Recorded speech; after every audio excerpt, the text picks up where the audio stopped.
Good afternoon. Good afternoon. Welcome back with me this week. I'm back this Friday with Fred again. I'm back this week with you this week again.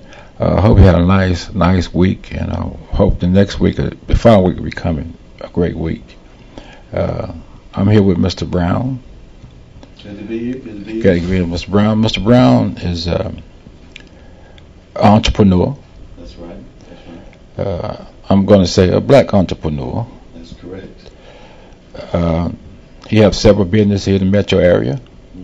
We're going to talk about that. I'm glad to have him here. I met him a few months ago. We talked in some kind of way. He ended up on WAEN. WAEN. I don't know how he ended up over there, but he's with me today because we're here to promote black business and black entrepreneurship and the things that he's doing in our community here in Atlanta, Georgia. I mean, all over the South, really. All over the South, the different his businesses that he have, the youth that he work with in the community, and the churches. And he's just an entrepreneur.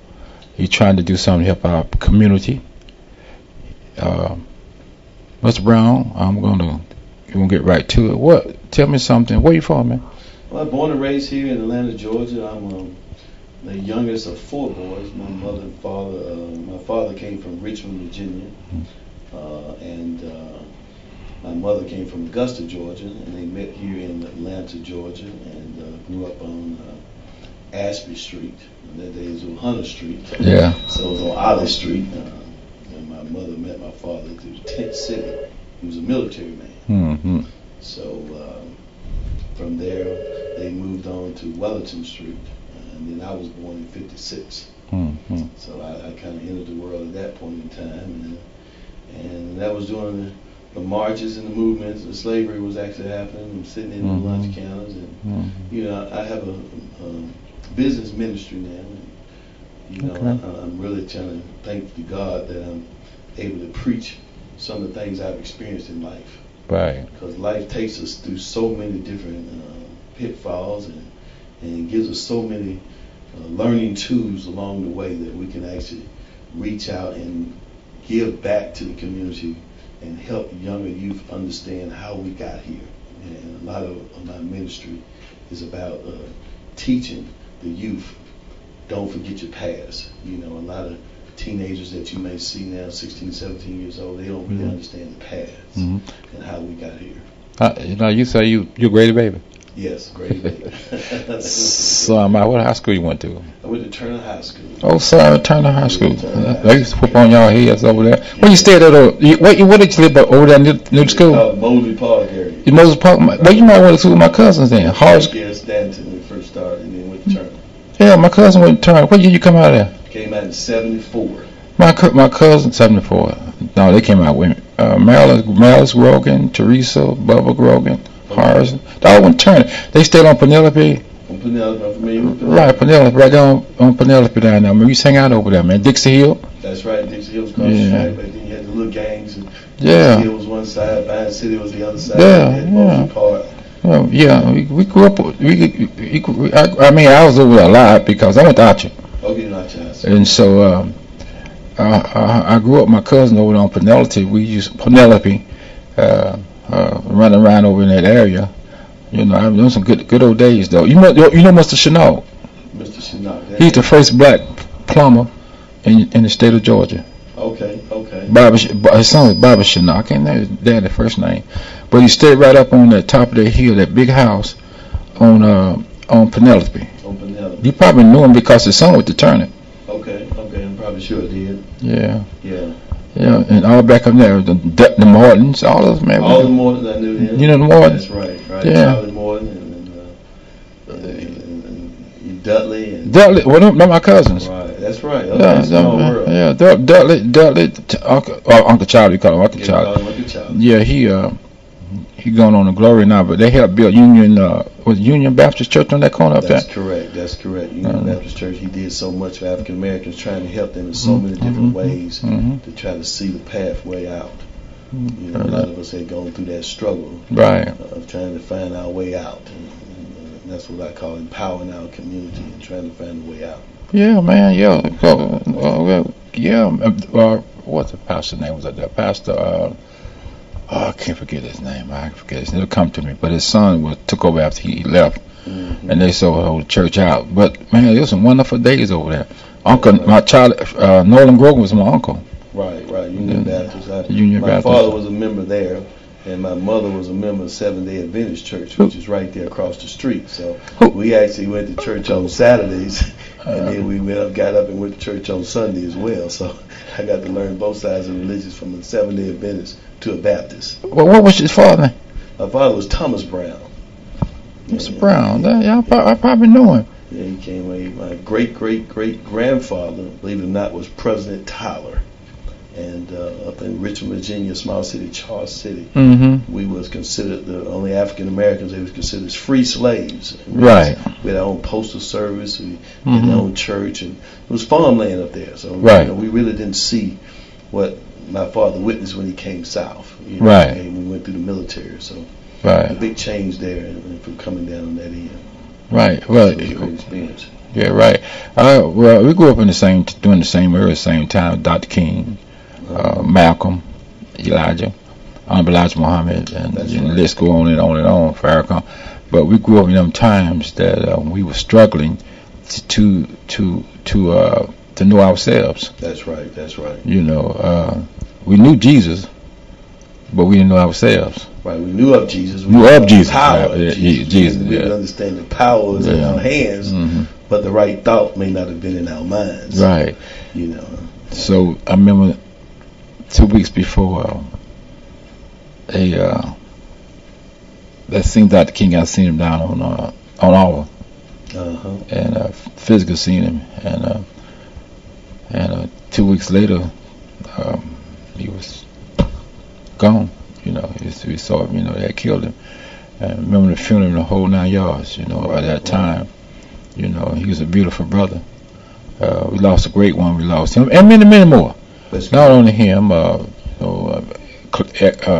Elbridge, and let's go on and on and on and on and on. And here right in the city of Atlanta, well, here right in the Atlanta area, we lost a lot of our peoples in the struggle for our freedom and economics. I know Dr. King's message was before he was going to up to Memphis. He used to put poor people march, and one of the theme was economics. What's going to be economics? That's right. That was actually his last speech before the killing. Yeah, and so he knew the power of our dollars. That's right. In America. And but we didn't know. Only a few. Many are called, but only a few chosen. So only a few of us knew of it, like you, your parents, and at that time. Your grandparents at that time, and your parents knew of it. The power of economics, dollars, what mine didn't. You know, I learned mine through trial and error and studying. You know, my cousin didn't because they spent money like rain. Uncle Charlie did, but Dudley didn't. Right. You know, and so that was the time that we was there was some good times and bad times. Yeah. But I think it was the best of times for our relationship towards African American towards each other. Relationship meaning that we knew each other. You know, we could come to your house and have dinner. We could talk to your father. Your father could see me messing up and straighten me up. That's correct. You know, we all looked out for each other, and worked together, and tried to help each other as we came up. You know, you can leave your doors unlocked in some cases. When much younger, in Augusta, Georgia, had a little screening porch with a little clamp on the porch, and that's all you had to lock the door with. You wouldn't worry about somebody breaking in and stealing something. Right. We all knew each other in the community. We supported each other, and we tried to survive together as a group. Times have changed as we have gone forward. More wicked, man. More wicked. And we've seen a lot of different things. Tell me, what year you come out of Turner? I came out in 74. 74. Right. And okay. Yeah, I was 74. I was the first set of African Americans, the second set of African Americans to go through the IBEW, which is called International Brotherhood of Electrical Workers. Okay. And that was in 74. My brother came out of the Navy, and he was the first set. And I never forget those days going in there, and you know, I met the Grand Dragon of the Ku Klux Klan. Yeah, you telling me that. There, and you know, he came to the class probably for the first 3 or 4 weeks, and then at that point I didn't see him anymore until at the end we got ready to graduate, and he showed up out of nowhere to get his diploma, and I said, okay, this is definitely the good old boy syndrome. Yeah. You know, he didn't have to go through the things I had to go through, and, you know, but I can tell you at that point when the trade jobs was changing hands, because a lot of African Americans were either bricklayers or they was pouring the concrete or and it was hauling blocks or something like that. When they saw us, the younger group come up in the electrical, the plumbing, the carpenter, and the heating there, and they saw us with these tube belts, you could see the smiles on their faces and them realizing that a change was coming about. You know, and we're now learning the trades, and we're learning how to do for self. And we're learning how to pull ourselves up by the bootstraps that they used to say back in the olden days of actually getting out here and making a difference. So I came out and I was one of the first set of African Americans to actually become a supervisor at the Atlanta Falcon Training Center, believe it or not, and the Greyhound bus station. I ran that particular job, and then I did a job for WW Electric, which was the Ralph Bunche Middle School. It was the first solar school, which is actually located in the Cascade neighborhood over here now. So I've got a lot of experience through the IBEW and learned to trade. I tell every kid, you want to learn a trade. That's something no one can take from you once you learn that trade. You know, these are some of the jobs that we are now losing today in the industry if we're not very careful, because, you know, providing goods and services for your community is so important, you know, and statistics have shown in so many different areas of how we actually started these businesses. You know, when Dr. King was assassinated, you know, the Jewish community actually had all the stores that throughout our community, and we burnt almost all these stores out. I witnessed that as a child. My mother said, "You got to get inside, son. You got to stay inside." You know, the burning of all the stores was taking place nationwide. You would see on the TV screens, you know, what was happening and the transition that was making. And then we took over these businesses. You know, about a year later or so, we took over the businesses. We stepped back in, and now we own the corner stores, the grocery stores, the service stations, the nail shops, the beauty parlors, and you know, because my mother she fixed hair, and my father was a technician. He did radio and TV. He worked for the post office, and his part-time job was working on radios and TV. So, you know, we had those jobs for about 2-3 generations of us making good money with those jobs. We were able to send our kids to higher learning. Right. So a lot of us jump started from there, and we became doctors, lawyers, and all the major jobs that we wouldn't see fit that we were able to obtain, and going to work for IBM. My brother Milton, he went to work for IBM. He was one of the second set of African Americans come out of Georgia Tech with straight A's in engineering. So they shipped him off to Denver, Colorado. And kind of afraid for my brother doing that area, because you know you had the Vietnam War going on. Right. And so a lot of us was afraid that our younger kids was being pulled into something that Dr. King was totally against, because the war was not really a righteous war. It wasn't a war we were fighting for the good of mankind. You know, a lot of African Americans were being killed and put into these areas that they really had no knowledge of. So coming through those areas of that right there, you know, was a big thing. Now, when Rodney King got killed, you know, a lot of these stores there again made a transition. A lot of stores got burned out again, but they were burning out our stores at that point in time. Right. A lot of youth didn't understand when you were throwing bottles and rocks inside of buildings, you know, especially up in the areas out west. You know, these were black-owned businesses a lot of people were complaining about.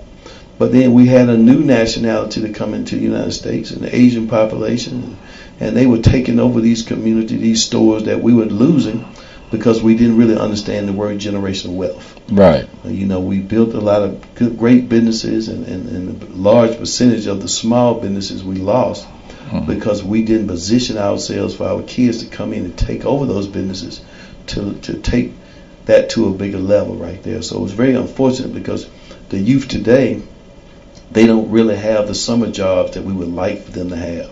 And they're out here now because all of the stores that are in our community are not owned by people from our community. And, you know, we talked earlier about the Overground Railroad, and, you know, I talked about some statistics that I had. Yeah, we have some statistics. Yeah, well, we're going to get to that in a second. Okay. But we're going to talk about, these statistics in our community, and also we're going to, and you write about today in our community today, they got the different nationalities in our community with these stores, and they robbing Peter to pay Paul.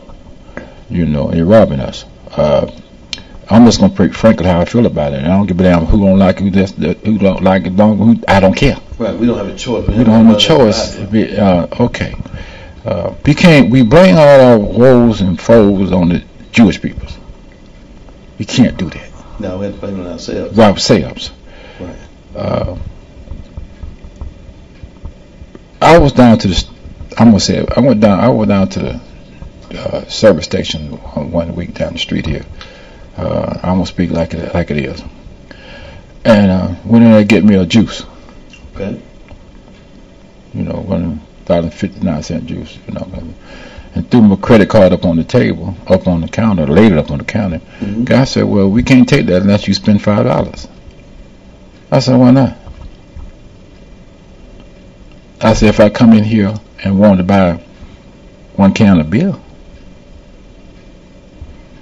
for $1.59, you take the card." Okay. And I said, "Well, by the way, brother, where you from?" "I'm from Iran." "Oh, yeah? Muslim, huh?" "Oh, yes." I said, "So am I. Assalamu alaikum." Okay. Wait a minute, hear me out what I'm about to say. I said, "Did not your book, the Quran, say that you don't supposed to take advantage of the indigenous peoples?" Wasn't that Muhammad's message all the way through the Quran? "Yes, my brother." I said, "Well, also doesn't say that you don't supposed to eat no pork or sell no pork or touch it, go nowhere near it?" "Yes, my brother." I said, "What you got back there?" Right. Send our people. Sell it to the masses. What nobody in there else, and Chicano people's going in there. Right. I consider them us too.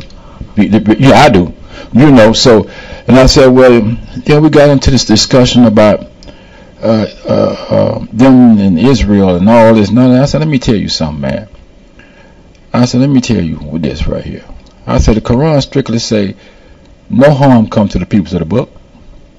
You don't attack and kill nobody. No come to the Christian or the Jew. Right. That's in the book. I know that for a fact. Right. And you telling me that you love Allah and you selling this pork and thing and you wondering why they got they feeding you. You're not doing what God say do. So now you paying the consequences if the Jewish people's over there kicking your butt. So let it be. I'm glad for it. Right. I guess you hypocrite. Look at it from a merchant standpoint, the credit card company won't allow to make transactions that low. He batches out. He has a problem with his machine. So it's a percentage of what you're paying when you do the machine. If he's doing that for alcohol, I don't see how he's able to do that. Because usually there's a minimum purchase with a credit card. He uses that. But you understand what I'm saying? I understand exactly what so they all through our community, robbing it and raking it and persecuting it and snatching out of it in the name of whoever. Right. He's feeding us what we're looking for. He's feeding the sheep. Wait a minute. Now you know right there on what's that? Right there on MLK and above Mosley Park, right there for I-20. You to Lakeside. Yeah, that's right. Right. Westlake. Okay. Right from Mosley Park. Right. 3 stations right there. It's owned by Muslim brother there. You used to be. Yeah. You are you with me now? What you saying? Well, right. I do security for a lot of those. You know what? Uncle Charlie had them apartments and houses there. Martin. Right. Okay. Then there's two service stations. I think it's right there. Right. But anyway, I was up there, and we're gonna get back to you in a minute. I was up there, and the same situation occurred. But the only thing different. The women's, the Afro American women's, they would come in there. They didn't have enough money to buy food. They was crack addict. These same Arabs. Right. I'm just gonna tell you like it is. We'll try to take them in the back and go to bed with them. So everybody, you understand what I'm saying, brother? So everybody is down on us So I just want to put that out there for the world can see and know, because we're going worldwide. And I'm gonna tell it like it is. Jesus said, "Know the truth, and truth shall set you free." And I'm just speaking in general how they come to our community and blankly rob it, not only financially, spiritually, in all kind of ways. That's correct. That's correct. So we're gonna get to that. I didn't mean to throw you off, but this is your hour to shine. We're gonna talk about you and your business. But I had to put that out there because by you being that entrepreneurship and your role, your task is only with march with uphill struggle, because we doesn't have the economic knowledge that we should have in our community today. Mm-hmm. So go ahead and. Yeah, in preparing for today's show, I ran across an interesting article that was in the Black Star, and this is you can kind of see it from your TV program right here. This is a publication that was done in 1984 in the Black Slate Digest, a community newsletter.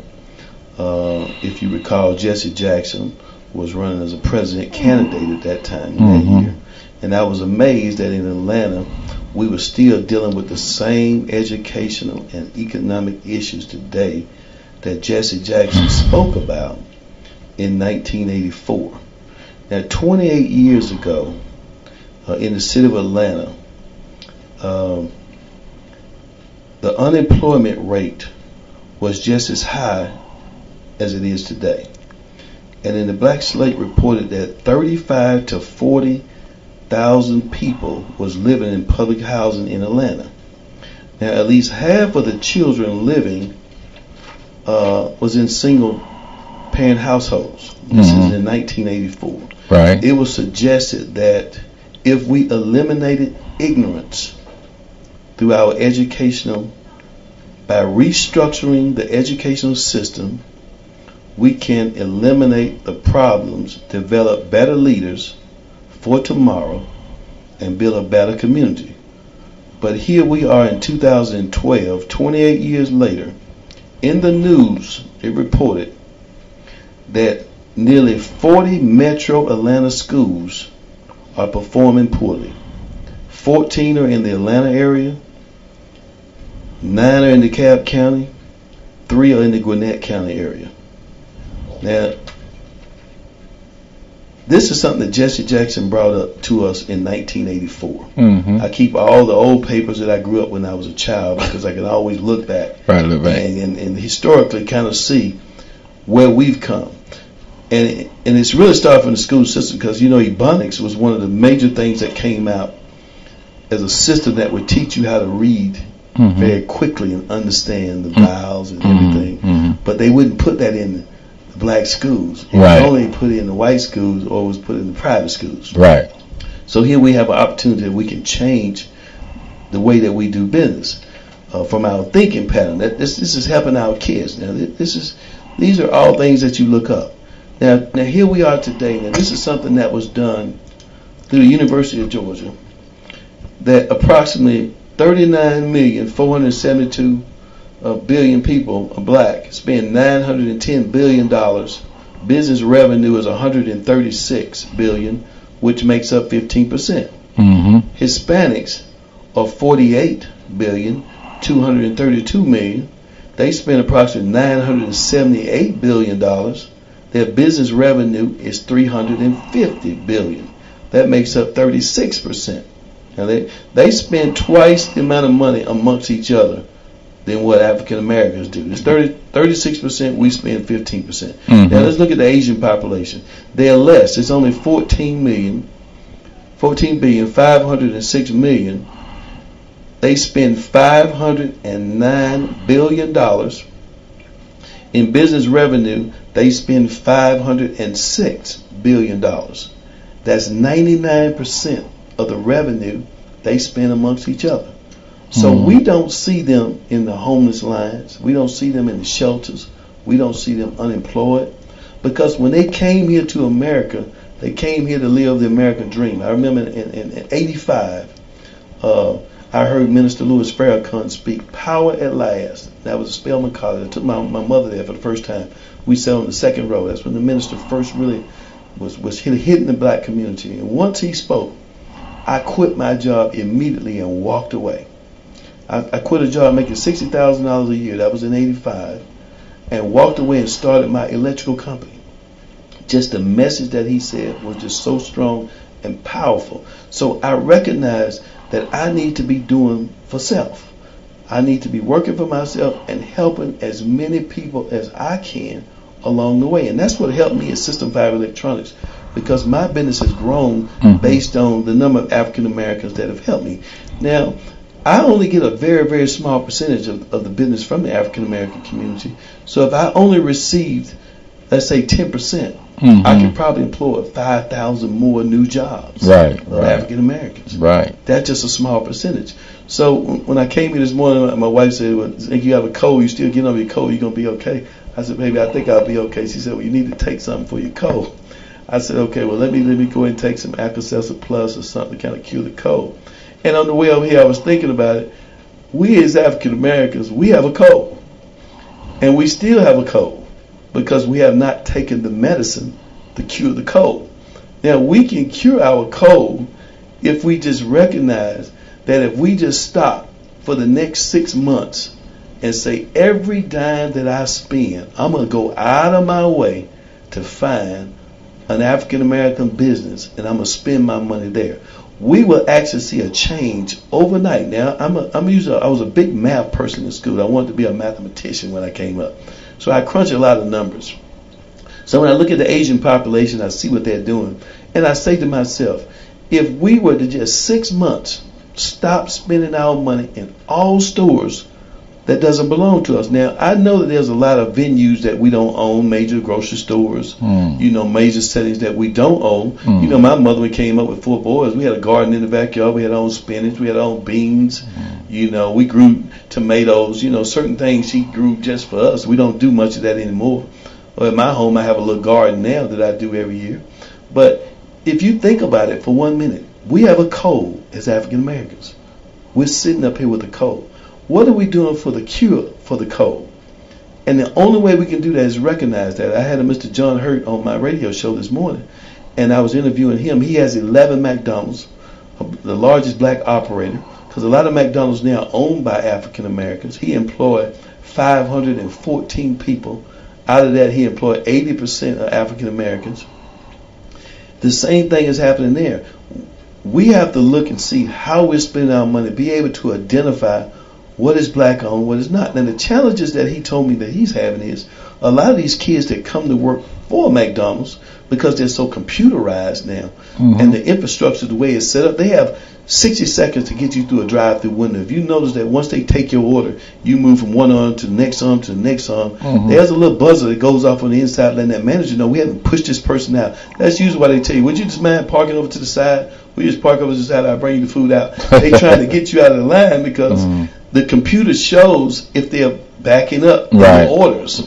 So they have a system that's in place that says in order to deliver quality service, we must push the people out. I know it happens in Kentucky Fried Chickens, a lot of places. They'll ask you to pull over now. When I go through the lines normally, I say, well, I'm just going to sit here and wait for you to say you have it ready, because I want to back up the line. I want you to go back there, take your time, get my order, because I'm not going to pull over to the side and wait for you to walk outside, because you may forget one part of the next. But what I'm trying to say is to the people, we have the solution to the problem. And Minister Farrakhan has spoke about this so many times over and over again. I've followed the thing of what he's saying. On his last message I heard him, he said they're dumbing down. And I listened to that message to try to understand. When I look at these statistics that was in this publication here, and what's written in the Overground Railroad, if our school systems are not teaching the right education, then we are producing kids that have no value to the system. That means they're unable to be taught. We can't teach a person if he doesn't have the right education. So when they call it dumbing down, that's what they call it. I got a best friend of mine who teaches up at Mays High School. I asked him, I said, what is the situation going on at Mays? How do you see the kids nowadays? He told me 30% of the kids want to learn, and the rest of them really don't care. Now that's a number that should be more of a tragedy toward us, and it should be scary toward us, because they live amongst us. We live amongst each other. So when we see crime rampant in our community, when I go to my brother's prison down at DeKalb County, And I sit there and I go inside his prison system and I said, Thomas, you have 85% of the people that's incarcerated are African Americans. And it's just unbelievable that if our school system is failing us today, and we're all parents that have our kids going there, if we're not demanding that you teach our kids an education where they understand the power of the dollar, which is not being taught. You know, I have a nonprofit called Macio's Kids. It's called Mentoring Inspiring CEOs. And I take these kids in, and what I do is I sit down with them and I say, and this is 6th, 7th, and 8th graders, and I say, let's go ahead and calculate how much money it takes to live in an apartment. How much money does it take for your light bill, your water bill, your telephone bill? How much money does it take for your insurance for your car, a basic car note, your gas expense, and your utilities? Now, let's take a job that's making $8 an hour. Can you live off of that? They run the numbers and say, no, we can't. Okay, let's do it at $10 an hour. Can you live off of that at $10? No, you can't. So unless you're making $14, $15 an hour, then you're going to have problems living in a nice home. That's right. So then these kids start understanding then, okay, I'm going to go back and start getting my lessons. Because the parents would come back to me and they say, Maceo, what you've shown my kids from an economic standpoint, they are now getting it. They understand that if I don't graduate with an A or a B average, my chances of getting a qualified job, a job that's going to pay me a respected salary, the chances are not going to be very good. So it changed the thinking of these kids at an early age. So I'm saying to myself, we have all these different nonprofits that are out here. If we don't really reach out and start teaching economics in our classes and actually have ability for people to save. I take Capital City Banks. I met with Mr. George Andrews a couple of weeks ago, and we talked about what's going on at Capital City Banks and how we can better grow his institution and how much money blacks spend as far as their dollars. If African Americans were to put at least half of their money into the black institutional banks, then these banks, which typically employ 95% African Americans, think about how many more jobs that we can create. So when we sit here on the sideline and we whine and complain about we don't have a job, we're waiting on the federal government to give us a handout, we need to wake up. We don't need the federal government to cure our problem. We can cure our own problems by just spending our money amongst ourselves. We have the cure to the common cold.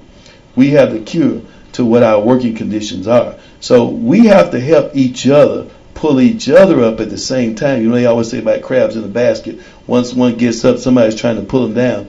That slave mentality, we have got to get rid of that. We've got to understand that we can change our conditions overnight. Now, I'm 100% positive, and when I speak every Friday morning on my radio show, I'm 100% when I bring on black business owners, and that's what we're talking about, is how we can empower each other. And all of us can come up successfully, because all of these people that come to the United States of America, they come here because of one reason. Their situation is very bad, and they want to live the American dream. My wife is from Costa Rica, and whenever you go to a third world country, and I would tell these kids, you need to see a child in a third world country. In the houses that we live in now, people may say, well, I'm really living in poor conditions. Trust me, my brother, you're not living in poor conditions. You need to go to a third world country, and you would know what poor conditions are.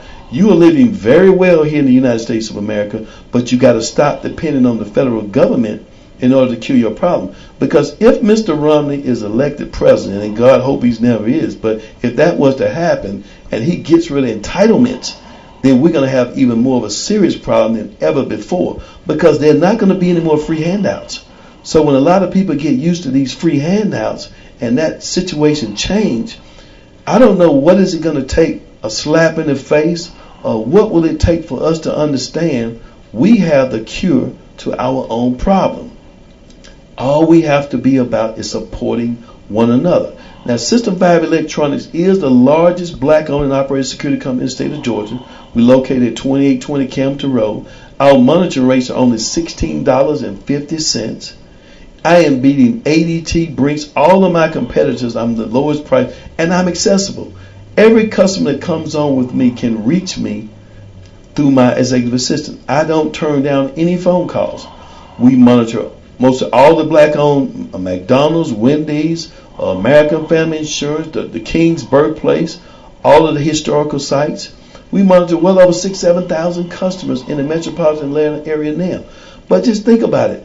If I'm able to get 4 or 5 more % of African Americans putting their money into my business, I could create 6,000 or 7,000 new jobs overnight. These are jobs that we are waiting to get. We're waiting on someone to create a job for us as opposed to us creating jobs for ourselves. We can take back our community if we do the right thing. The nail shops, we've lost the nail shops.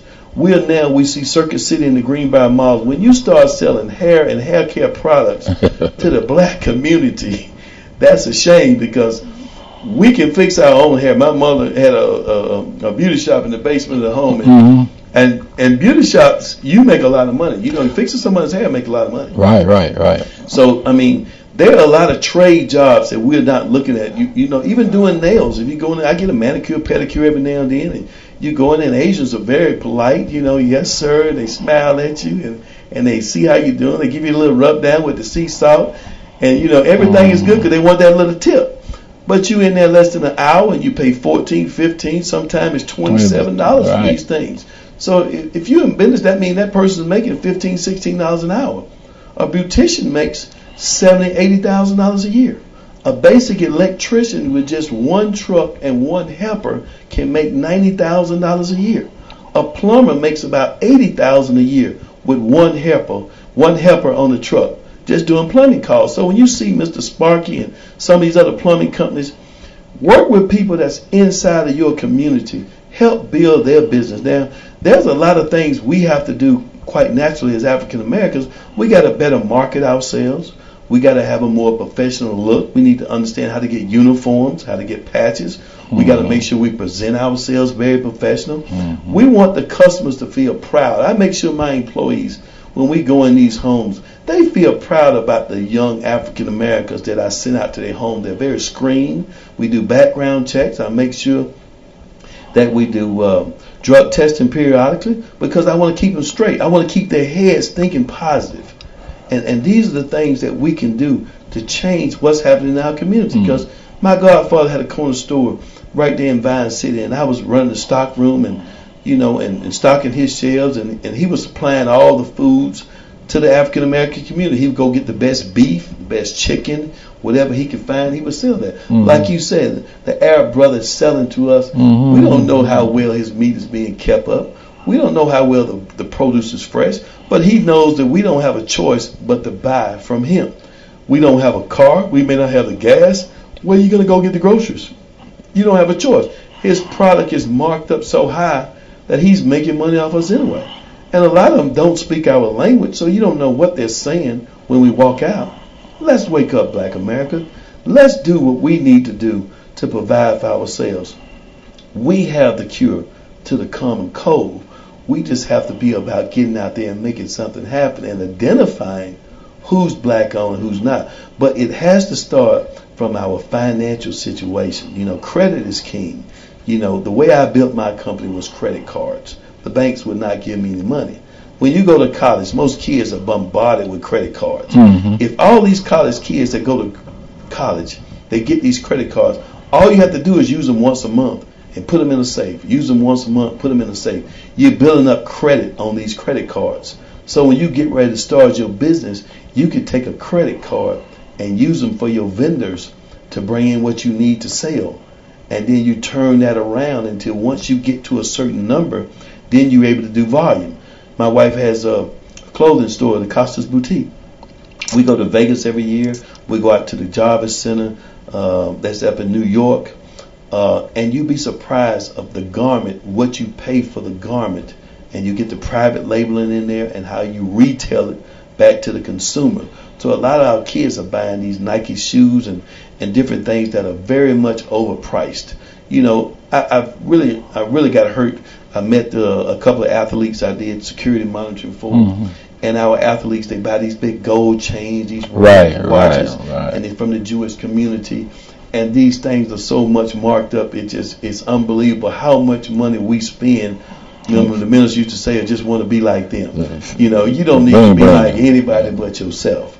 You know, we have to understand that we have the power in our hands. So don't get taken out by material things. You know, I bought my car, like I said, when I was 16 years old. You know, when I got my job downtown, guess what? I drove MARTA. I got on the MARTA bus, went to work every day in MARTA. I kept my car parked. I didn't need to drive my car to work. I had public transportation. Why waste the mileage on my car and the gas? So you have to really think about ways of how you save money to be more efficient as you go forward. You know, these are things that really troubling, that we really can make a major change. And you know, I'm going to continue to do as much as I can. Like I said, on January the 15th, we have a ribbon cutting of our new facility that we're doing, where we're taking 25 boys, 25 girls. We're starting a landscaping business. I'm going to be teaching these kids right out of high school economics. We're going to go back into the black community.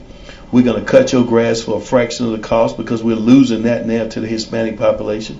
We're going to adopt 3 exits. One is going to be Dr. Martin Luther King exit, and we're going to manicure that exit just like you see in Buckhead.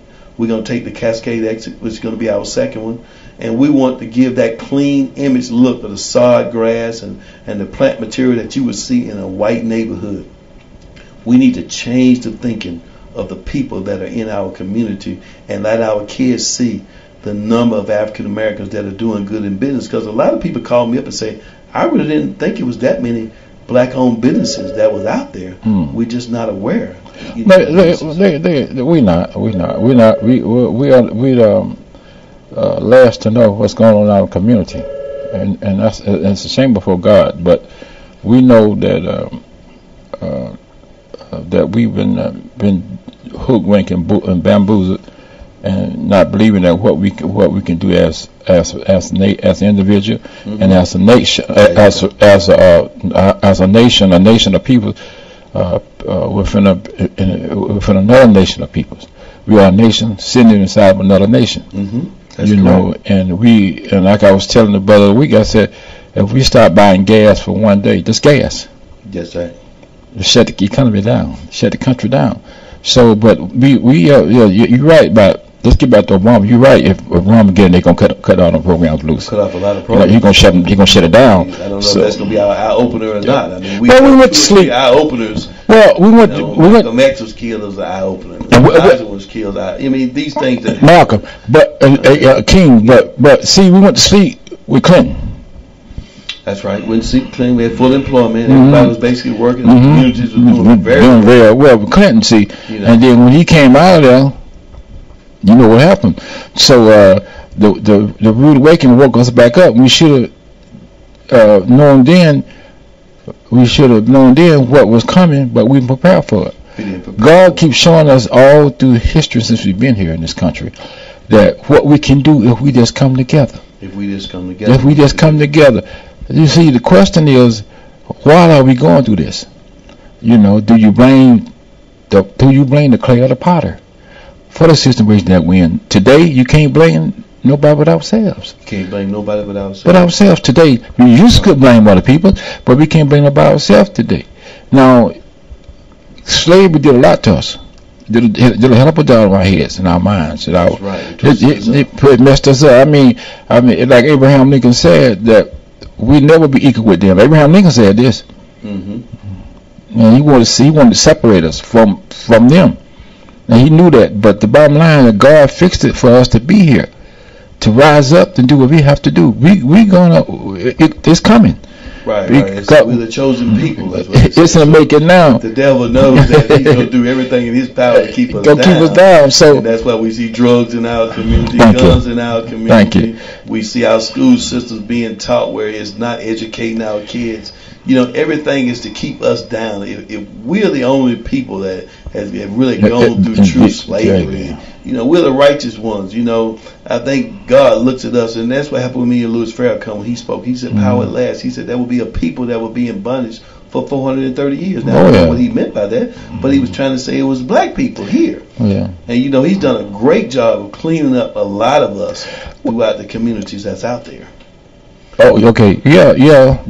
I came up under that, up under Minister So much teaching that we've learned that we can footstep off of. I came up on Elijah Muhammad, and that must Louis Farrakhan. That's right. As a matter of fact, I just left the mosque.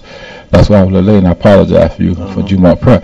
But you're right. I believe in that. You know, I'm not letting you talk. This is your hour to shine. Right. And I believe 100% what you're saying, what you're doing. I'm not gonna, but I'm not gonna sit up here and pussyfoot with it and let these young folks know today we can do anything that we want to do if we put our minds to it. Yeah, we got to do better. You know, our major rappers right now that's been given this gift of the power of the money. You know, like 50 Cent, Jay-Z, and all these other ones got billions and billions of dollars.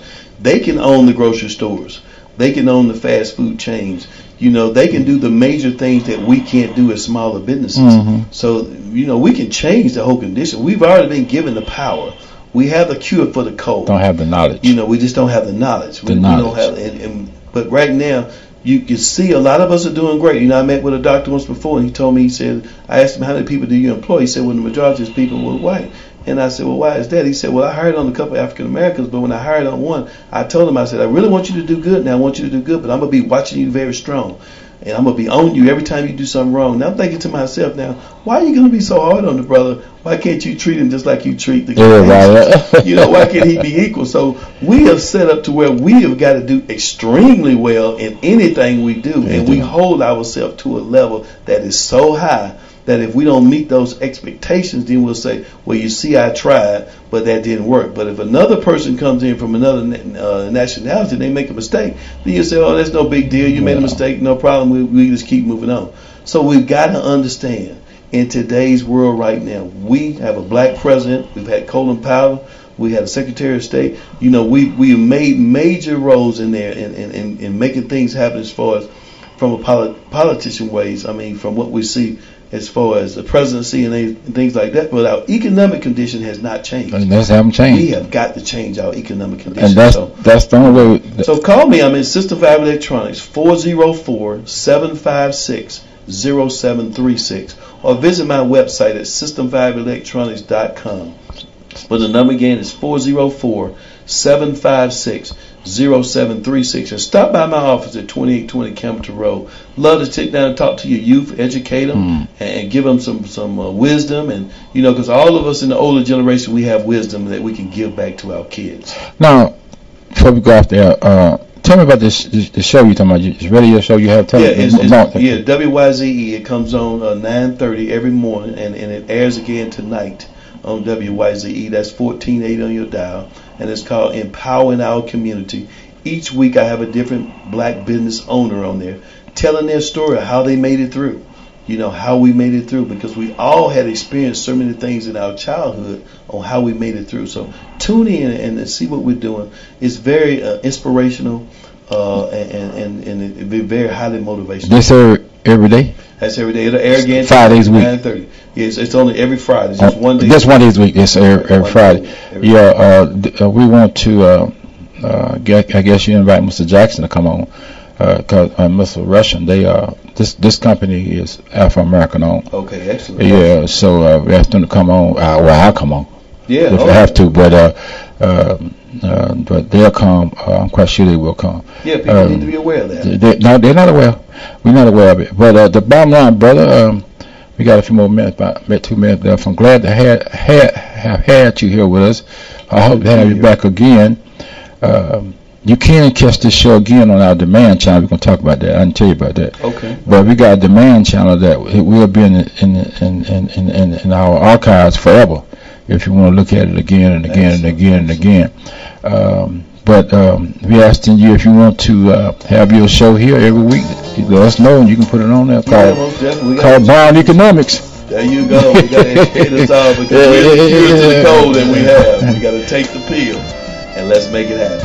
Thank you for having us today. I didn't do too much talking today. I'm a little bit under the weather. I'm glad to have a brother here could talk up and build your spirits up. I really appreciate you coming. You sound so much like the minister, whether you believe it or not. Because I have said in his presence many times. And so, thank you. I'll see you next week. Have a nice week. I'll see you next week if it be God's will. But somebody will be here. Maybe Mr. Brown. If I'm not able to come, I'll call him up. Right? Thank you. Thank you. Thank you.